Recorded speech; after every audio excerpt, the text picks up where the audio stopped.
I'm Cindy Bokser, and you are listening to the Fiber Artist Podcast, where we chat with artists, makers, and creatives who work with fiber, get to know their stories, how they came upon their fiber practice, and more about the person behind the work.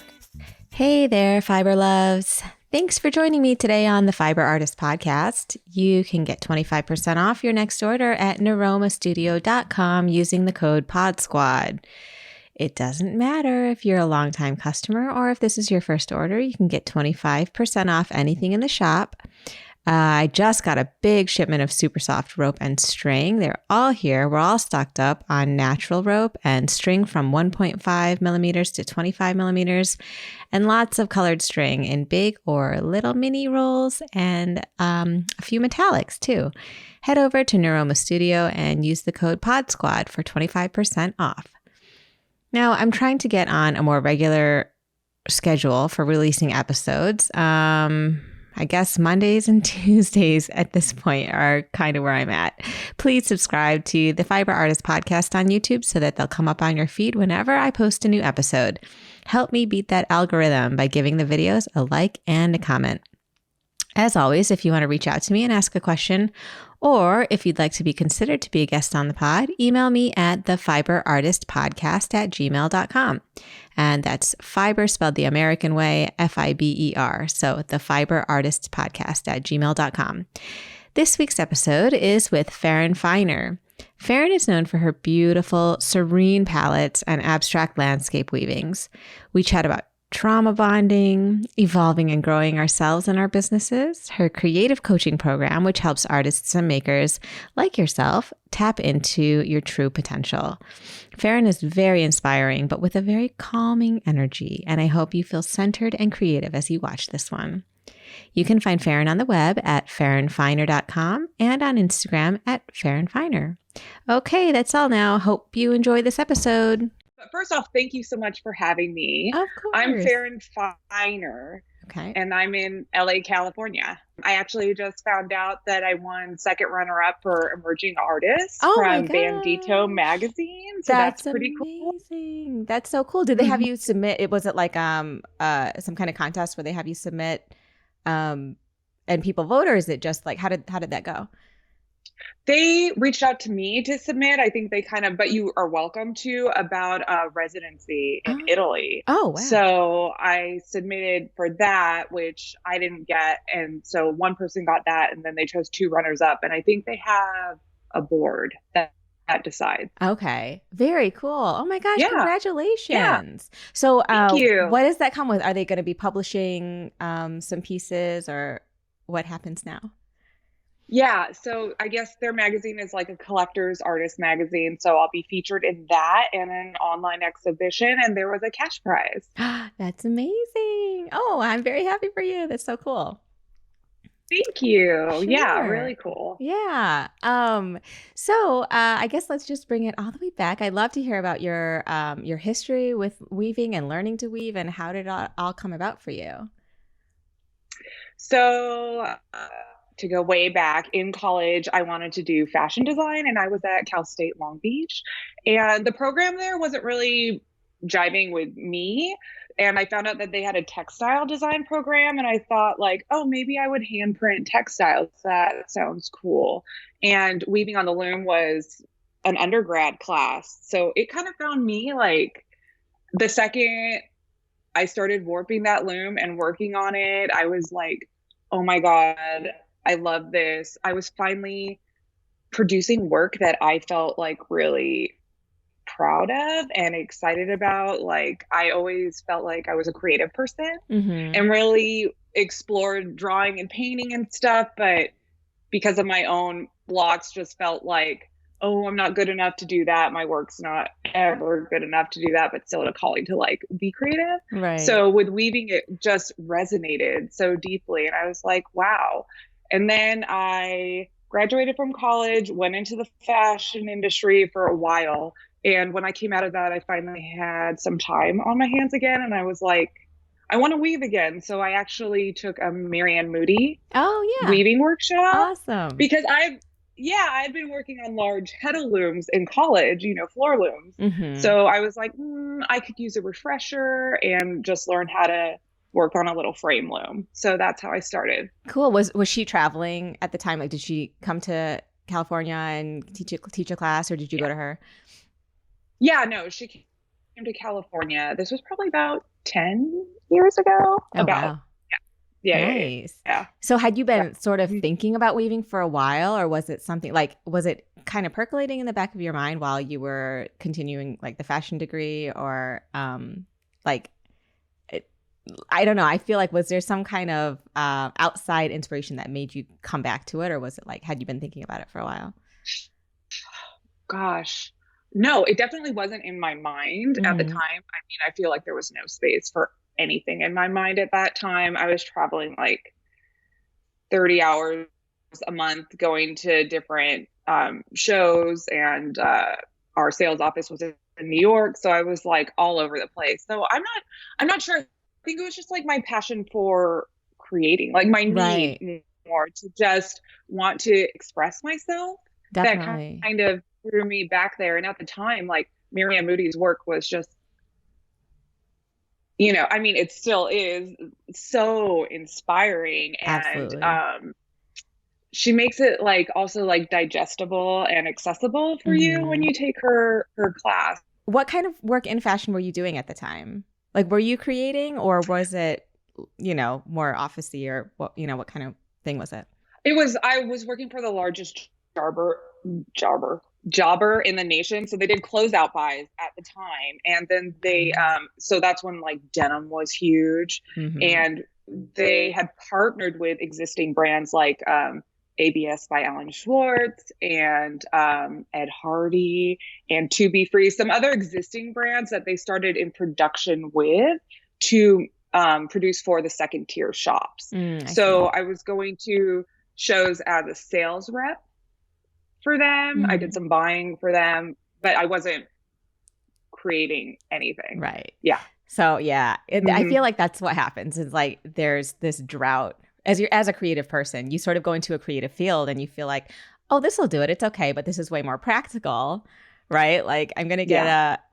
a job in the industry and I'll feel creative and it's gonna be really cool and glamorous, and it really rarely is that, right?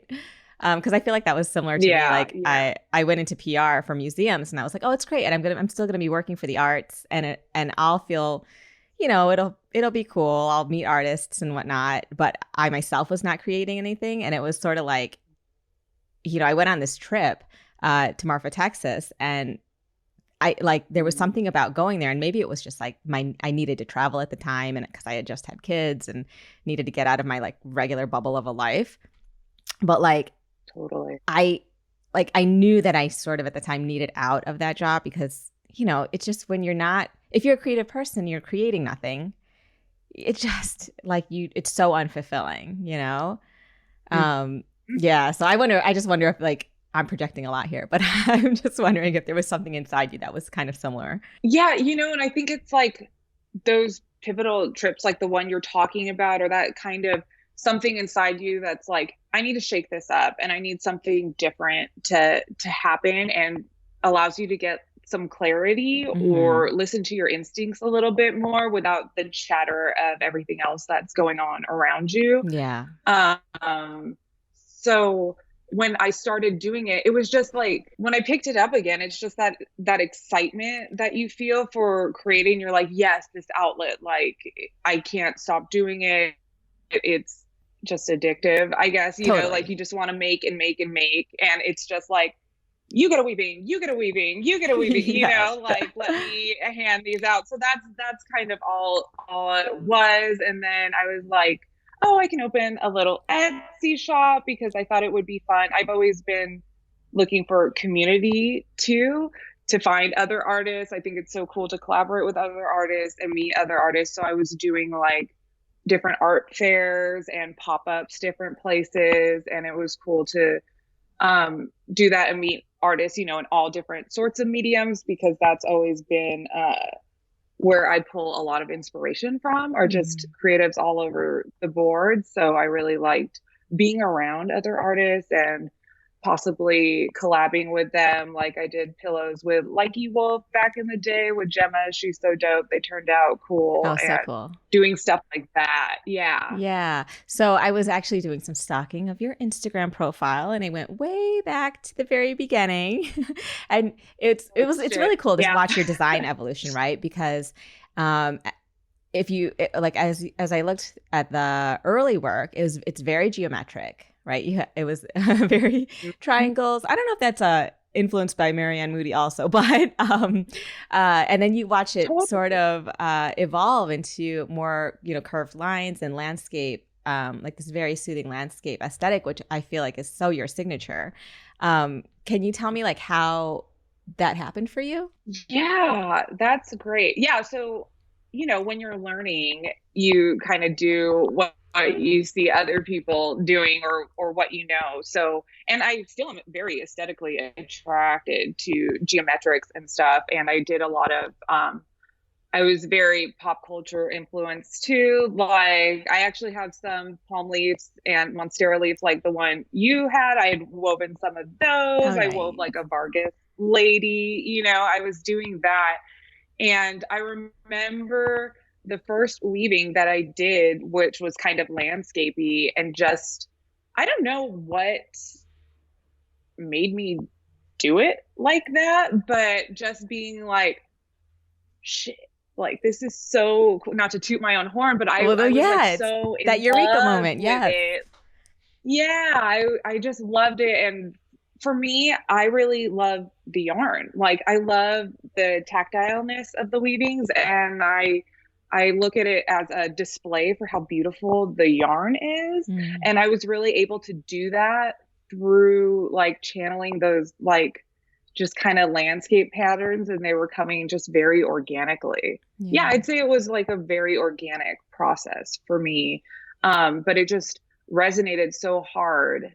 And I also was looking for something that was signature to me. Like, Hmm. I mean, don't get me wrong, like there's so many beautiful artists out there working, but I wanted something that I could call my own that didn't look like everybody else's, so it just all kind of naturally, I was just looking for me more than I was looking for it to not be somebody else. I was just looking for like my authentic expression. Yeah, of Yeah. course, of course. Are you working still? I mean, outside of weaving, and are you still in the fashion industry? No, when I left the fashion industry, that was like done. I actually ended up in family business. We have an office furniture store, which is awesome because it allows me flexibility and time away to kind of do my thing too. And it's a great business. I'm able to actually pick fabrics, finishes, all that stuff, Oh, and help fun. design in the store. Yeah, it is. It's cool. So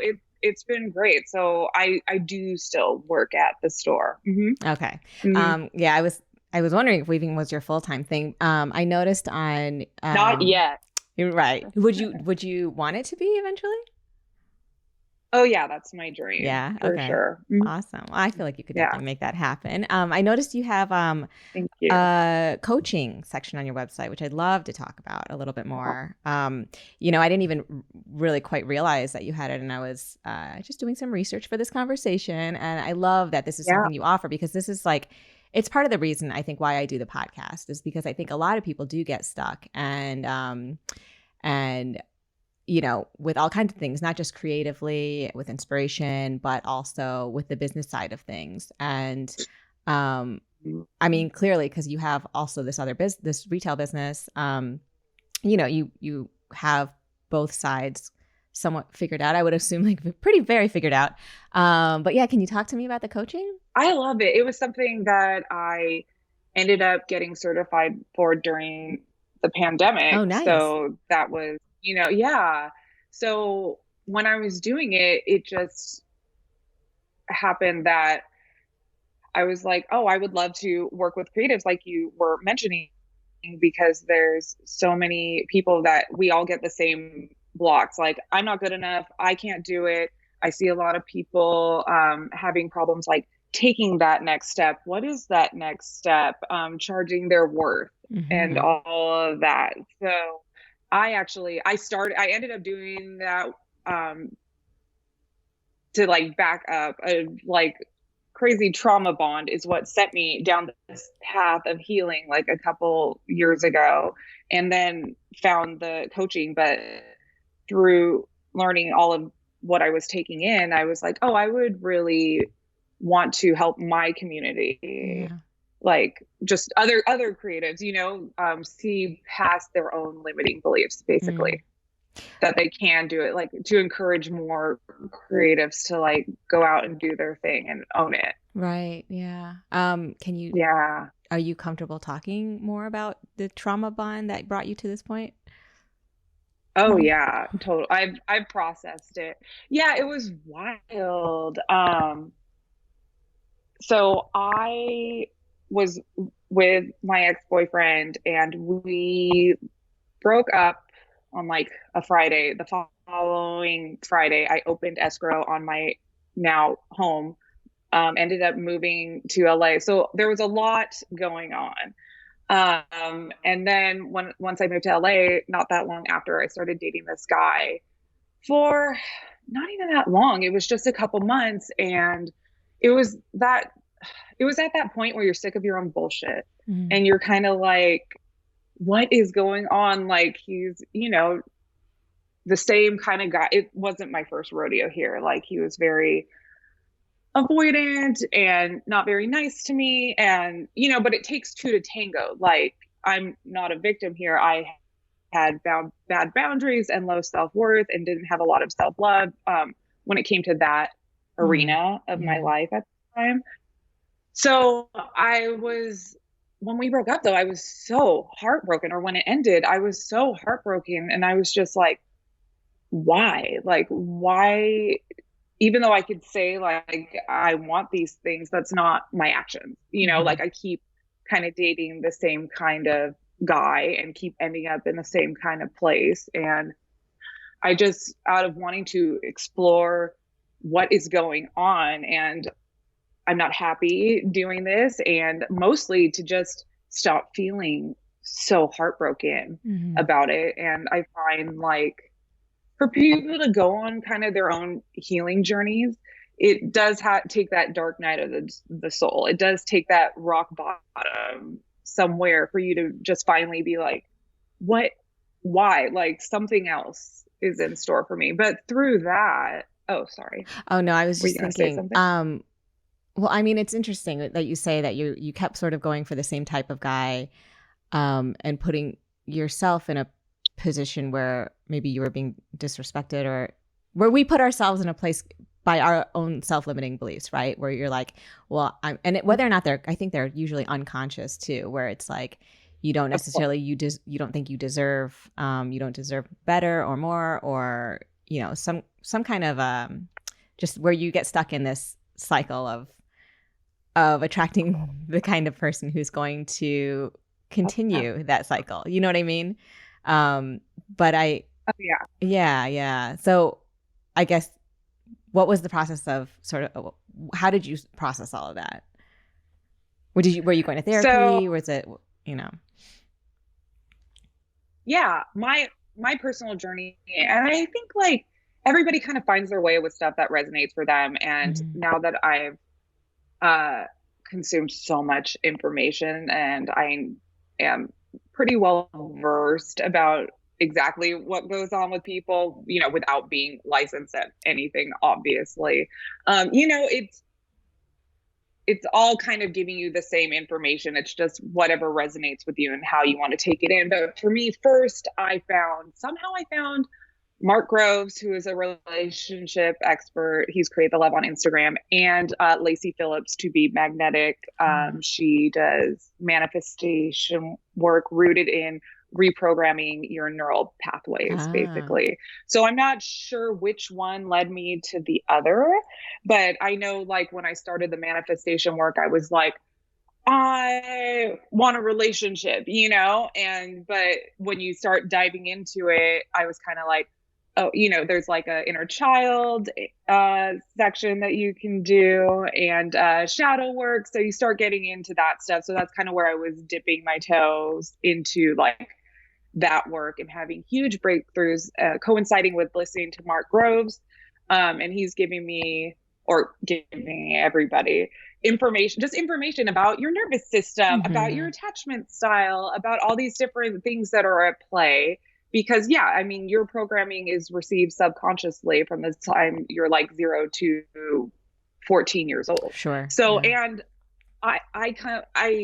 it was kind of hard for me to allow myself to see what was going on, because I'm like, I had 2 parents that loved me and I grew up middle class, so everything's fine. I don't have anything to be concerned about. I didn't realize like I had serious abandonment issues. I have, a lot of issues with loving myself, and, I was projecting that onto other people, wanting somebody else or something else to fulfill me, which is not something you can get from anybody else. You have to learn to fill your own cup and love yourself.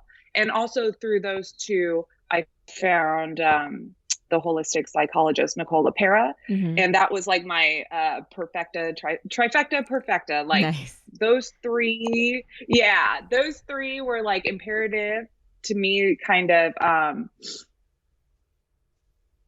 going on this journey and just getting deeper with myself and figuring out what was going on for me. Some tools that are great. I'd already started meditating before the pandemic, which was such a blessing in disguise. Yeah. I mean, I guess not in disguise, but like I was already in a way better place to handle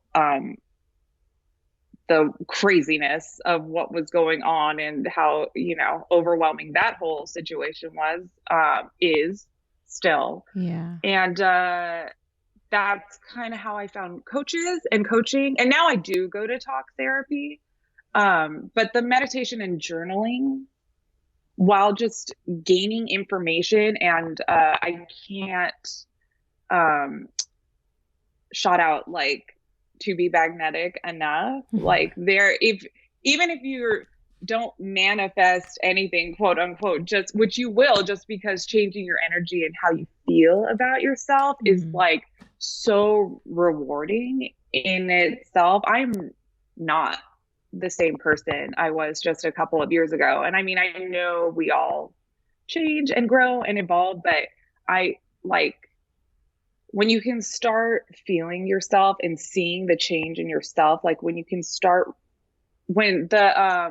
metacognition, right? When you can realize like you are not your thoughts and you are not your actions. Like it's all this programming that we've received, and it's hardwired into me for 30 plus years. So it takes a lot of work, but you can do it, So when you start like, you're like, oh, this isn't mumbo jumbo. Like it's happening, right?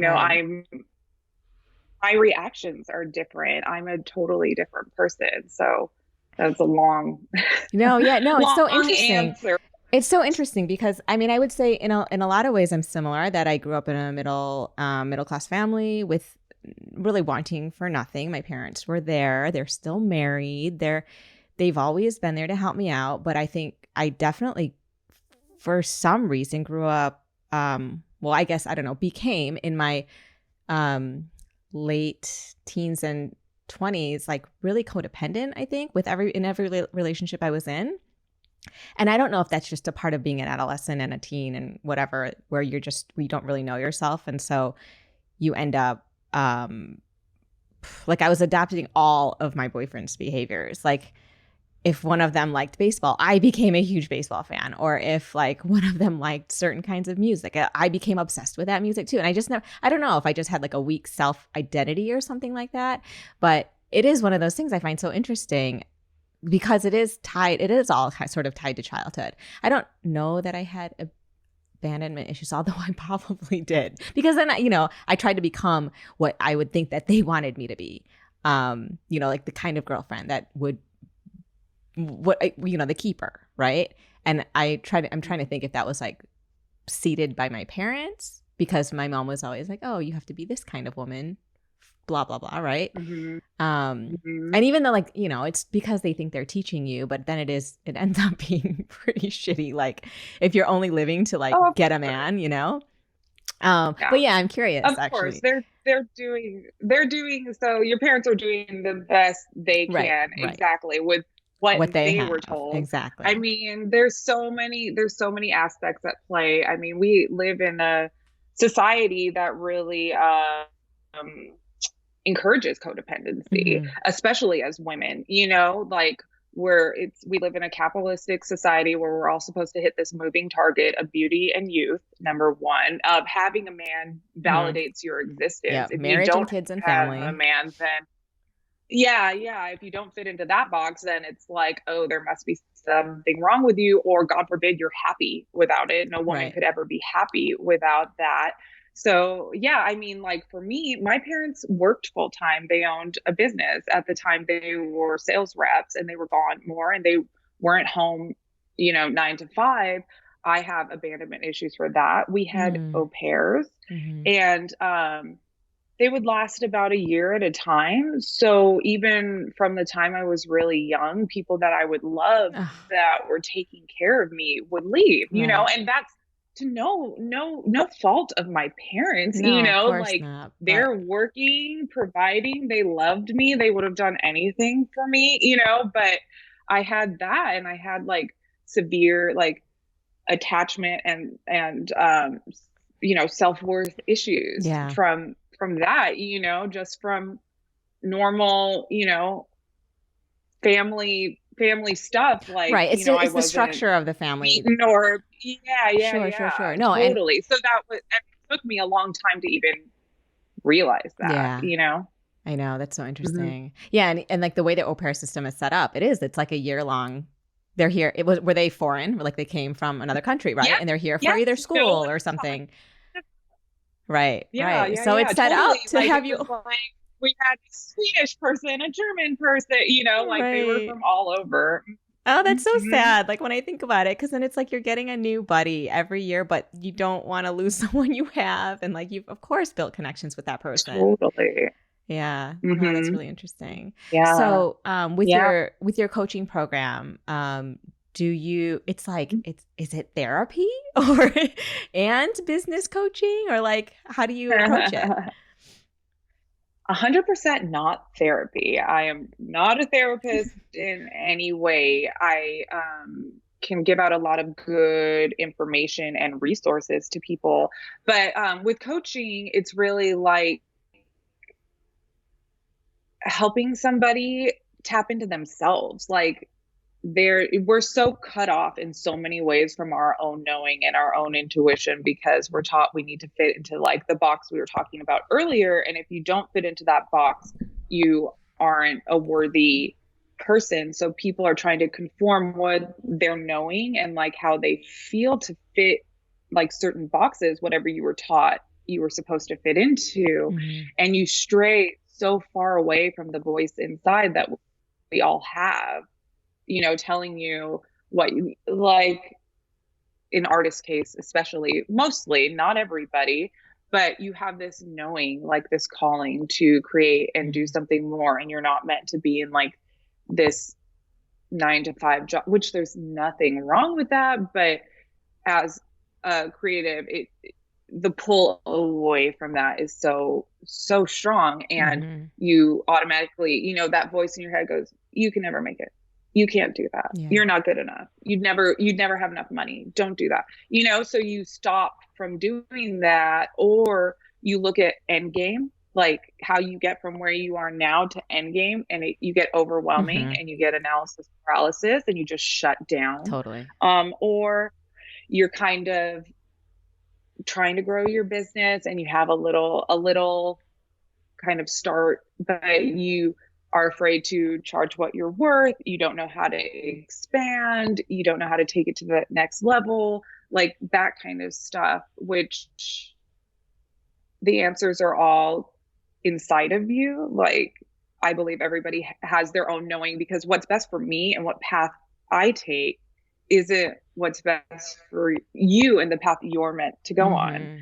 So Oh, that's so important. through That's this, so important to see, like to say and recognize, because I think, mhm, I think that's the thing. I think everybody's looking for a formula for pricing their work, mhm, and there are formulas out there, and maybe that's like a good baseline to start with, but to figure out what you're doing in your own geographic space too is like a whole other thing, like what and who your market is, and figuring all of that out is such a, I mean, you really do have to go through all of that to figure out how much you can charge yourself. um right, yeah. So yeah, okay, so do I you go really, through that with people, like trying to figure out well, and depending analyze? on what they, well, depending on what they want. Like I really look at, I know weaving is considered like a craft, but my pieces are pieces of art, Mm-hmm. pieces of fine art, one of a kind that I made by hand. And Yeah. I treat my pieces as such. Like I would love to have a gallery show. I would love to like be in hotels and things like which you just see. What's her name? Nikki from Lookout Wonderland just curated the whole new space at Ace Hotel in Brooklyn Oh with yeah, all nice. fiber art. Oh, I haven't seen it. I So need to take a cool, look. Yeah. Yeah, yeah, definitely. Like that's how I look at it. But to kind of answer your question, it just depends. Like I don't have a formula for anybody. They know what they need to be making, where they are now, and then it's like kind of, okay, what are the steps to get you to where you need to be? And that is really exactly like you're saying, like different for everybody for a multitude of reasons, Right. like where you're at, what you have, what your volume needs to be. A lot of people don't sell just their art. They make like toolkits Right. or supplies and that kind of stuff too. It just all depends. Mm-hmm. Right. Right. Right. Yeah, I know it's interesting trying to go through all of that and like give someone a yeah, it's just it's customized for each person for sure. Um Yeah, that'd be more on the, I think, like a consultant side too, like exact numbers and figures and stuff like that too. right. You know, Yeah. depending. So the coaching part of what you do, and with the making, I mean, that's a lot of, and with the working, in in the furniture shop, that's a lot of things to handle. If you had your, I guess if you could choose completely how you wanted to be, like how you wanted to structure your business based on like no limitations, how would you do it? How much would be like your weaving and your work and your creating, and how much would be your coaching, and yeah, how do you feel like you want to divide that up? The I so the coaching has gone by the wayside just because I don't have the time. I chose not to have the time to Yeah. like feed into that business as much. It is really fulfilling. I've had Hmm. some people go on to like do the thing that they were doing or send me the thing that they were working on, which is like such a heartwarming, like it's so beautiful to know that, you in some small way are helping somebody, gain a little bit of confidence or finish, what they were working on. But yeah, I got a little burnt out. It Yeah. was like I was spreading myself too thin, and my true love is being on the loom. Like I love Hmm. it so, so much. You can tell. I mean, by when I look at It's your work, I feel like you can see all of the heart in all of that. You know. Thank you. Thank you so much. That means a lot. And it really is like when I'm on the loom now, I was as a good Jewish girl, I was a staunch atheist growing up. Okay. Like Nice. I didn't You are believe my husband, anything. basically. You couldn't tell me anything. And now like I'm like, oh, that's my connection to the universe. Yeah. That's God channeling through me, or source, or love, or whatever you want to call it. I also, growing up in organized religion, kind of shy away from the word God because it just has connotation sometimes of judgment of Sure. others, which is not my jam at all. Mm-hmm. But yeah, like now it has turned into such a process. Like it just channels through me. I do sketches and sometimes little drawings and stuff, but pen to paper doesn't move the way yarn on yarn moves. So sometimes when I get in there and get on the loom, I'm like, actually, that's not looking how I want it to look, or whatever, may change it based off that. And I really loved when I discovered like using macrame rope, because it was it was such a thick and like vibrant color palette on in a weaving, it feels like actual brush strokes to me, so yeah, I'm still available definitely for coaching. I just haven't, and consulting. Through that I was also doing a little bit of consulting with people, but I just haven't been pushing it because I decided like I need it. It was taking away so much time from me being on the loom. But in a perfect world, if I just magically had clients without having to do anything, I would take maybe 2 to 3 a day and be weaving the rest of the day. Nice. Yeah. I mean, that's the thing. It's like, it is such a huge question for, I think, everybody, is how to allocate your time. I mean, I go through this daily too. It's like, I thought that focusing on the supply part of my business would free me up to create more pieces that weren't by commission, but that I could just create for myself and post, whenever I felt like it and whatever. And it literally, that part of my business is like dead. Like I don't make anything at all anymore. Maybe to teach, like I'll still do workshops occasionally, but like, so even that, like thinking about how much time to allocate to workshops, allocate toward art creating, allocate toward the shop, and allocate also because there's this other component that I would love to be doing, which is doing more videos and tutorials and putting those things up on YouTube and all that stuff. And it's like, we can't do it all. So we really have to figure out like what is possible with the 24 hours in a day that we have. But yeah, I mean, I think that's such a challenge, and then especially with something like weaving and macrame, which are just like the most time consuming things. Yep. Yeah. Definitely. And you're working with a family. I don't have a family that it's just me, but we also, in general, prioritizing yourself is something that I think everyone struggles with.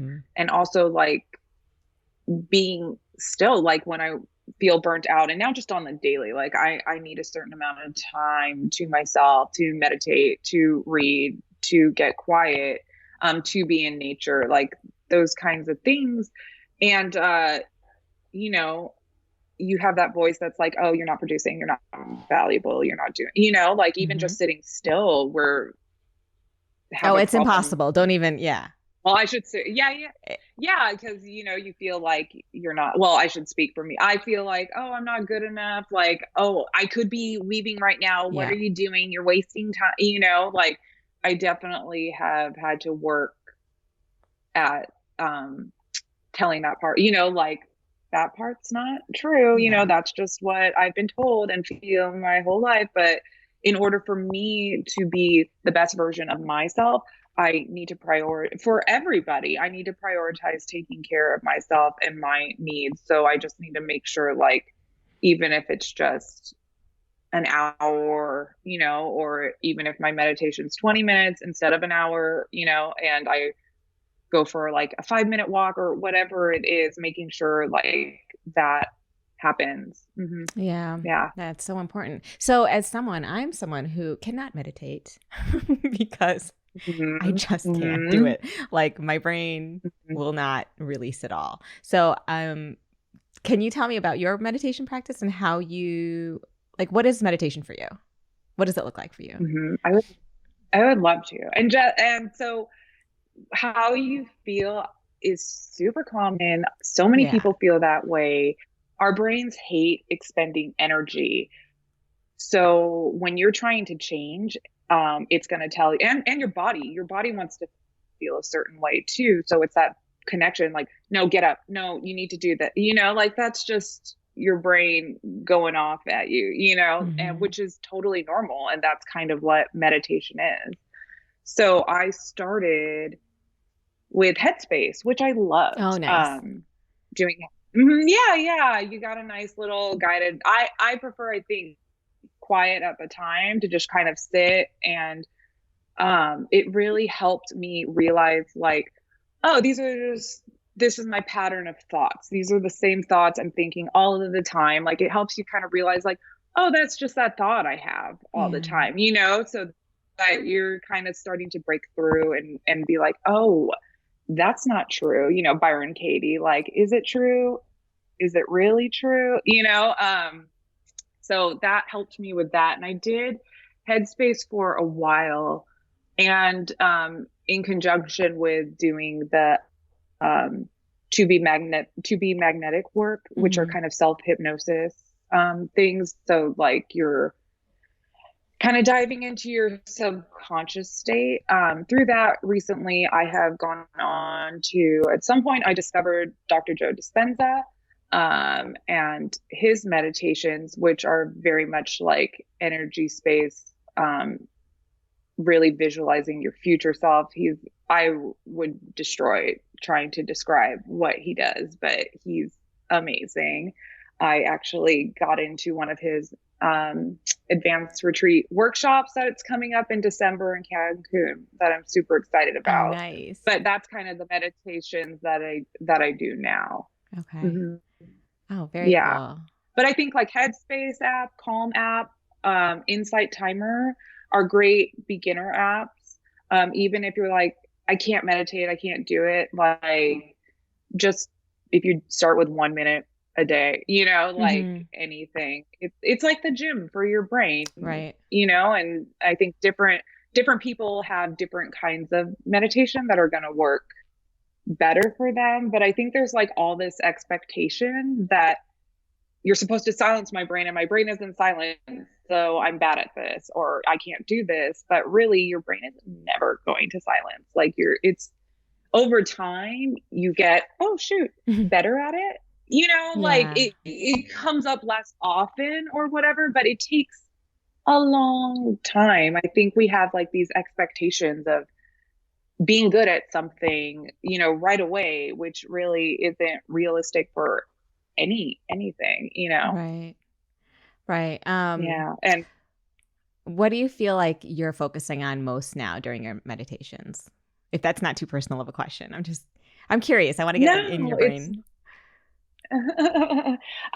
definitely. So kind of with my Dr. Joe future self meditations, I am focusing on my weaving career. Like, I do want to have a gallery show. I do want to do more large scale custom pieces, and I do want to transition into doing that full time one day. So I focus on that. With my self hypnosis stuff, I definitely am focusing on self love, confidence, wholeness, and then just trying to be quiet, like within myself, and kind of see, like, what do I want? Like, what does Farron want without all the outside influence coming in, and that doesn't come to me, it takes time, and here and there I'm like, oh, I want this, or oh, this is kind of calling me, but it's not like every time I sit and do that it comes through. But yeah, mainly a lot of just finding wholeness and love within myself. And we you only YOLO once. So what do I really what do I really want, like what makes me happy? Yeah. And just trying to put a lot of energy into those feelings, that feeling of freedom, that feeling of love. Like, I have Oh no. been, Oh, oh sorry. shoot, Hold on. You broke up. Okay. Say that again.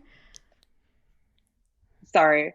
I have these things in my life right now, but I think being a person on earth, with dealing with all these outside influences, like, I kind of feel like, what's the next best thing? I don't have this. Oh, I got this, but now I don't have this, this, and this. Of course. And Yeah. it's like, yeah. And it's something that could never be fulfilled, even if I became a major famous weaver tomorrow. I'm sure there would be a million other things then that I'd be like, well, I don't have this, and I'm not this, and I'm not this. So it's really trying to just get grounded in myself and have that love that is existing, like regardless of what place I am in life, and I think I saw a post about this too, and it just resonated so deeply because it's like, you don't have to compare yourself to others or where you think you're supposed to be. It's like having love and appreciation for all that you've been through, and you're still here, and just really trying to cultivate that love and feeling within yourself, because your outside circumstances are always going to change and be moving. And it's like, do you have that feeling of wholeness and love, like no matter what, that's never going to come something you attain, basically. I know, it's interesting. My friend sent me the other day, it said, it was like a meme or whatever, but it said, remember when you wanted what you have? Does that make sense? Yeah. Remember when you wanted all the things you have, like, or something like that, right? Yeah. And I was like, that's so true, because sometimes it's like we put ourselves in these positions also. Yes, of course, we're constantly wanting more. I mean, you're right. This is part of being a human on earth. Always just having this sort of hunger or desire to either achieve or get to the next step or have more, something materialistic maybe, or whatever it is. But then it's so interesting because I think we so like get caught up in the day-to-day that we forget to think about how completely, I mean, I hate the word blessed because it's become so like trivialized or whatever, but it's true. It's like we are blessed with the things that we have achieved and all that we have now, you know what I mean? And even in any position. I mean, even to the people who are just starting, listen, it's like you have come to this place where you have started creating, which is the biggest first step, right? Where you have to, like, in a way, you have to be grateful for even having that in you, that you did take that first step, right? But yeah, it's interesting. It's one of those things it's like daily struggle, and I don't know that it feels like, will we ever get to a point where we really do truly just are at peace with the present day? It's hard.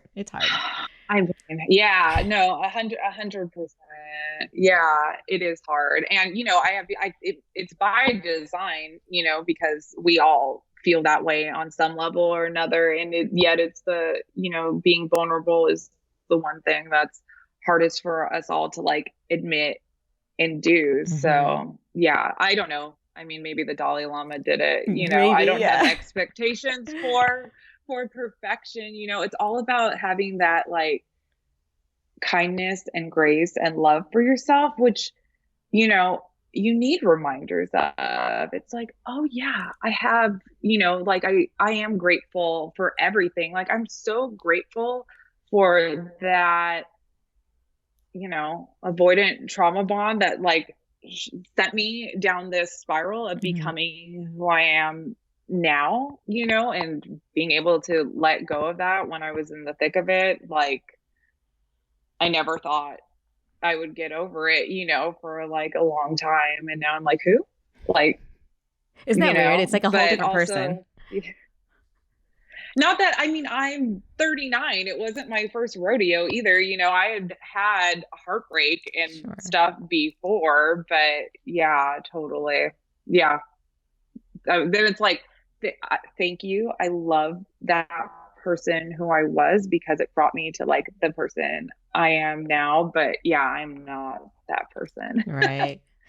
Now I know. What did I want to ask you? So right now, because you mentioned wanting to have a gallery show eventually, I'm wondering, so most of the work you do right now, is that all commissions that you're working on, or do you get time to build your own collection and whatever is happening in the back of your mind?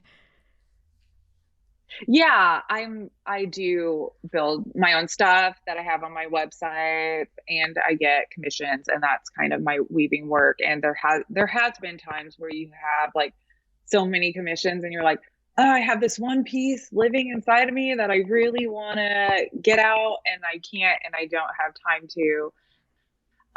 But because I had so much time, like I guess we all have had during the past year and a half, I have had a lot of time to be prolific with my weavings and do that.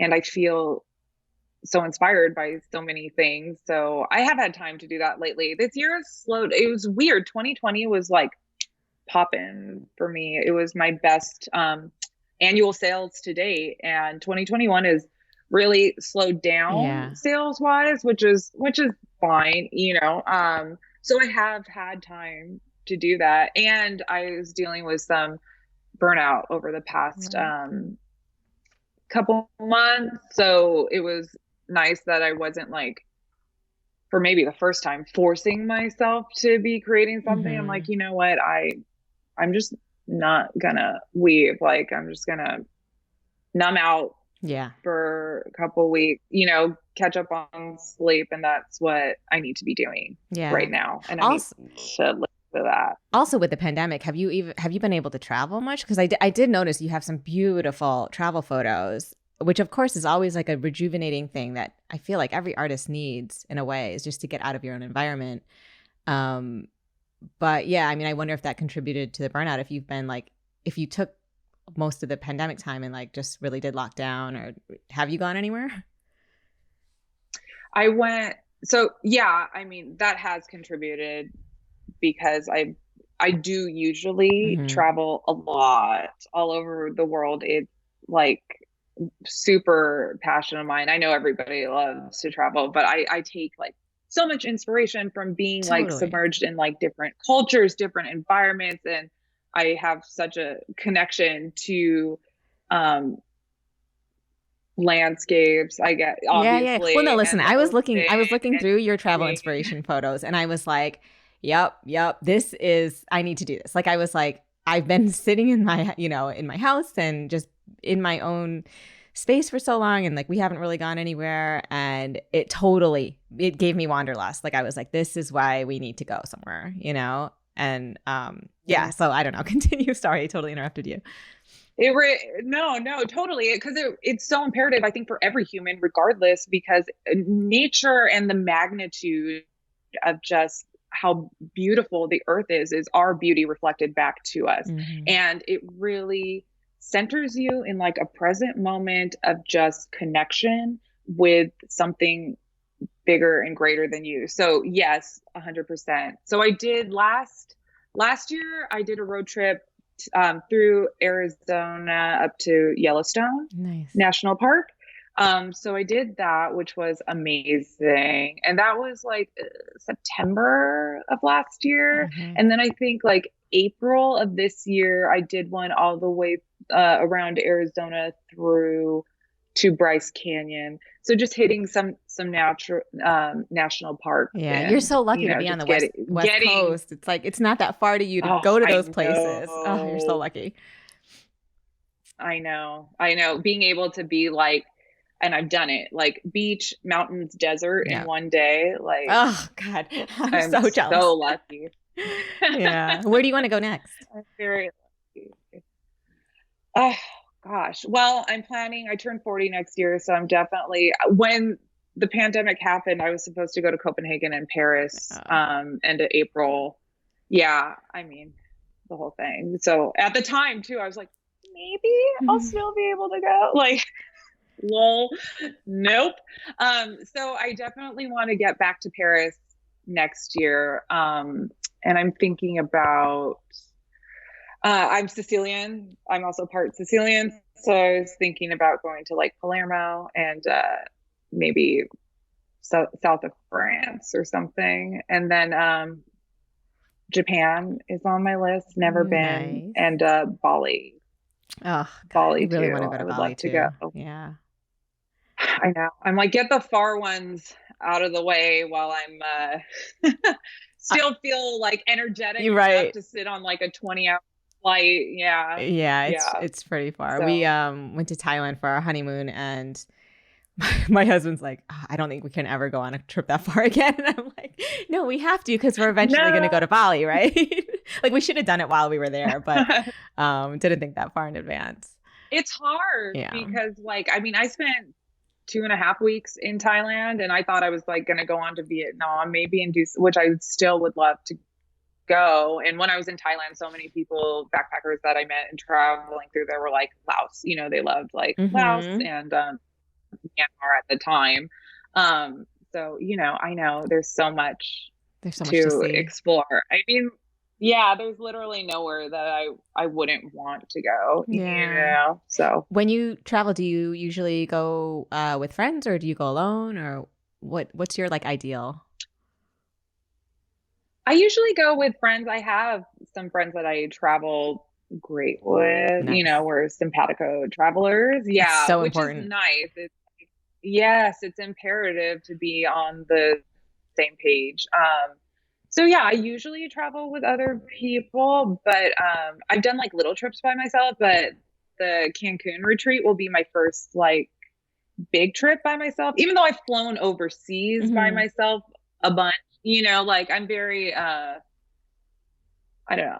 I got it down to a science, like Nice. getting on and off the plane, dealing with the airport, yeah, all of that. So that I'm pretty chill with now, just from doing it so much. But yeah, I would definitely go somewhere by myself. Like it scares me in a good way. Yeah. So I think Cool. like to turn towards that. But yeah, usually I go with someone. It's nice having somebody too, and it's nice having some alone time too. Yeah, So. for sure.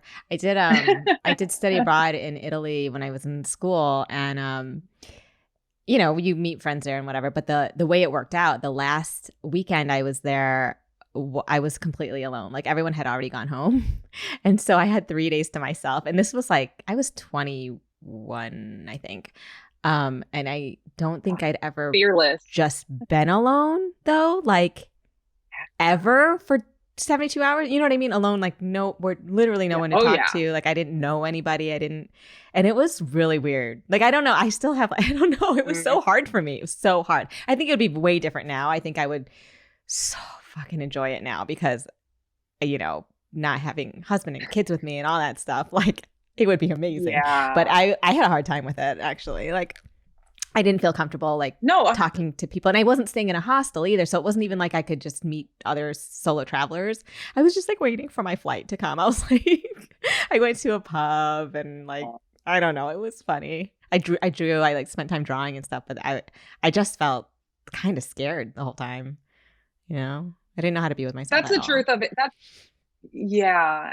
And that's the truth of it too. Like the times that I've gone out of town by myself, it does get like a little lonely, or I'm not as uncomfortable now. Mm-hmm. Like I like going out to eat by myself or that kind of stuff.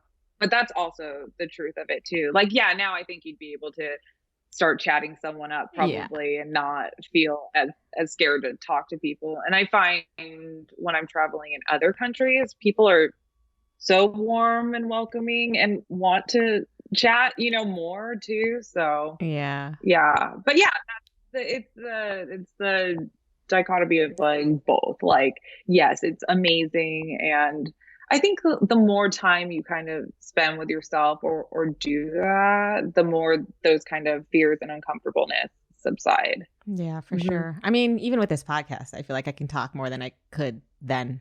You know what I mean? Like, just trying to figure out how to be conversational and that kind of Yeah. thing, which I don't know. I think uh a lot of fiber artists and fiber artisan types, a lot of us are introverts, and so getting to that point it's like, it's hard. Like, you really have to come out of your comfort zone and just do it. But yeah. Wait, so when's Yeah, your Cancun trip? that's such a the first week of December. Oh, so it's coming up. I think I leave the 6th. but also what you said is so beautiful, and what kind of drew me to this podcast too. I'm like, you're like an expander, and the people you have on are like, it's expansive to listen to you talk to all different kinds of people from all over the place, like their stories, how they made it, and what you just said is so beautiful, because so many people struggle with that, like Yeah. in speaking, and to just get up and do it and start your own podcast, like high five, girl. That's Thanks. amazing. That's huge. That's huge. And you're great at it. Oh, thank you. And if you were too scared to take that leap, we wouldn't be sitting here right now, and you wouldn't be affecting so many people and showing them like, hey, like, look at all these people out here doing it. You can do it too. Like, that's how I take it, as like inspiration. It's like, oh yeah, look at all these people out there like being artists for a living. Like, you can do it. Oh, that's awesome. Yeah, no, you're totally right. I spent like most of the pandemic not doing podcast episodes because I somehow just got really scared to start up again. It was like once, because it gave me, I feel like when the pandemic started, it gave me like the freedom to not do anything. Like I was like, okay, fine, I'm just gonna run the shop and get orders out, and I don't want to talk to people right now and whatever. And it was like I had an excuse not to, sort of. But it was really weird. I was just, after 20 episodes, I suddenly was like, I'm scared.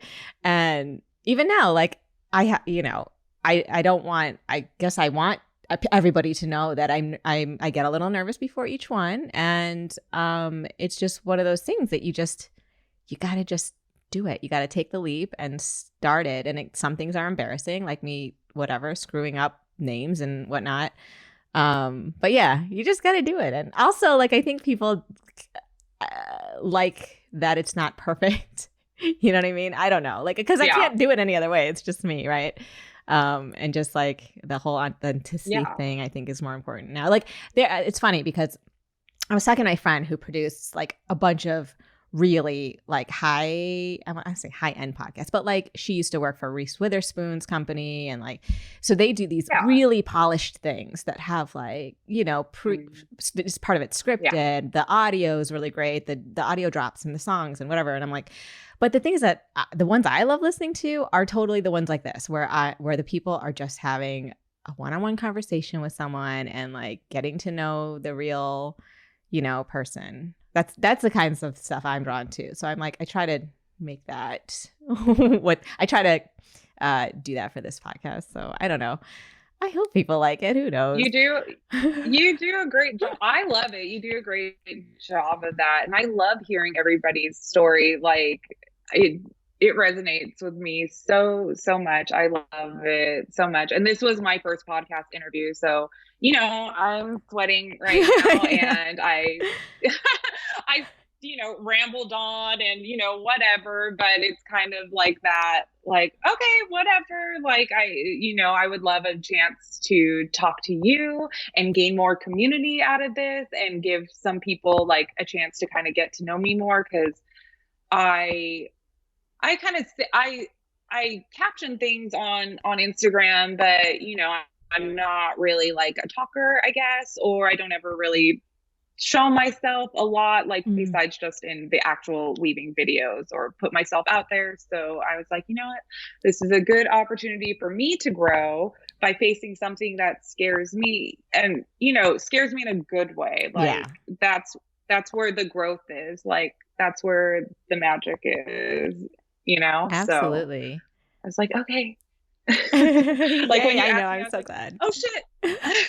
No, don't feel bad. I was like, oh my God. Like because my initial reaction was like, yes, I would love to. And then, the bullshit, the ego plays it.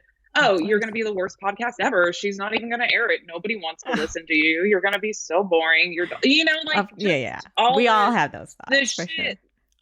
Yeah, which is not like when I have a conversation just out in the world with people is not what I'm thinking, So I know it's not true, but I know.